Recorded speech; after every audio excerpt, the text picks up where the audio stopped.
a question for you. Think about this to yourself.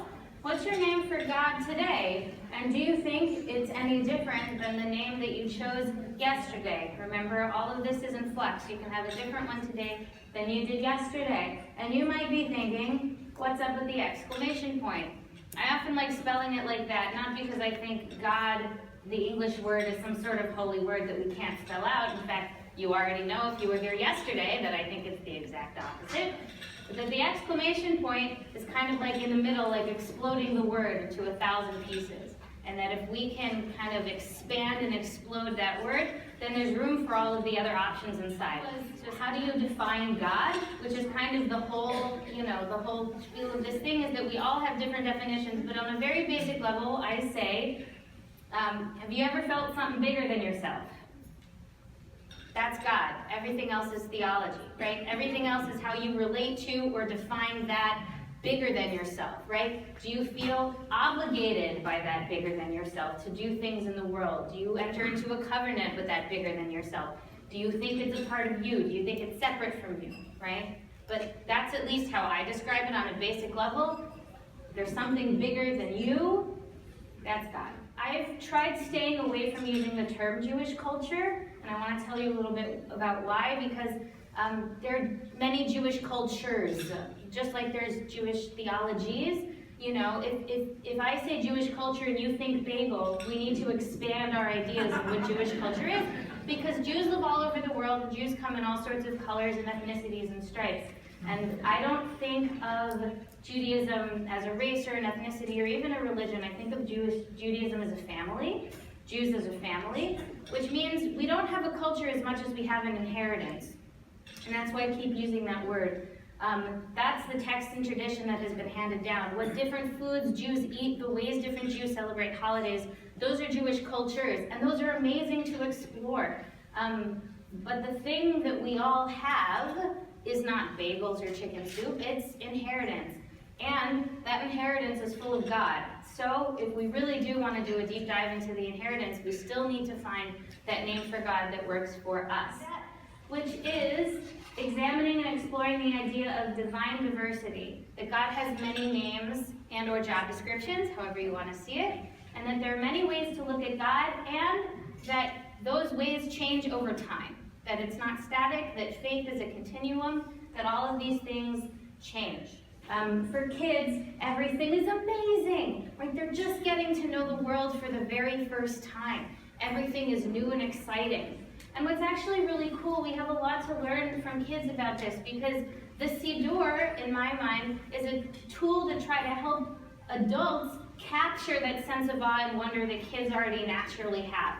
The Birkot HaShachar service, the morning service that we went through, Modeh Ani, waking up is amazing, right? Ma Tovu, getting to live in a tent or a house, that's amazing, right? So even as adults, the Siddur is trying to have us see our nisim b'chol yom, our miracles in everyday life. Kids already get that. So I often use that as a frame when I'm teaching tefillot to kids. I have them say with their parents in a really big voice, "That's amazing!" Can you say that with me? That's amazing! Right? Doesn't that just make you smile? It just makes me smile watching all of you do it, that's for sure. There's a reason I didn't mention Torah stories when I talked about young children, and that's because I'm not sure young children are ready for Torah stories, at least in the way that we traditionally teach them. Like I said yesterday, Noah can be a fun story about a rainbow and some animals. It is also a story where God destroys the entire world with all of the people and the other animals that didn't make it onto the ark. So unless you're ready to talk about that, just don't teach Noah. Just wait. Wait, it's also, I heard, and we'll talk about him later, Rabbi Brad Artson, I was in a lecture of his, he was talking about what we teach children, and he said, if you don't really believe that the world was created in 7 days, why do you think that the teacher teaching for your Hebrew school believes that? The parents of the kids in your school don't really believe that? Why are you teaching the kindergartners that the world was created in 7 days, right? It's the concrete versus abstract thing, or as I like to call it, small t truth versus big T truth, right? At a certain point, you're old enough to understand, and that's why it's with older children, kind of late elementary, early middle. You're old enough to maybe understand that it really doesn't matter if everything in the Torah happened exactly as it said, right? Because if you talk to a kindergartner about the Exodus or about creating the world, they're going to say, is that true? Well, it depends, but it's hard to explain to a kindergartner that the Torah is our sacred inheritance, and it teaches us about how to live, and it's our collective history, and we kind of live according to its laws and rules. And so for some of us, and look, in your congregation, if you take the Torah literally, none of this applies to you, and you can just go on your merry way. But I think that's less for us, and certainly less for us personally, right?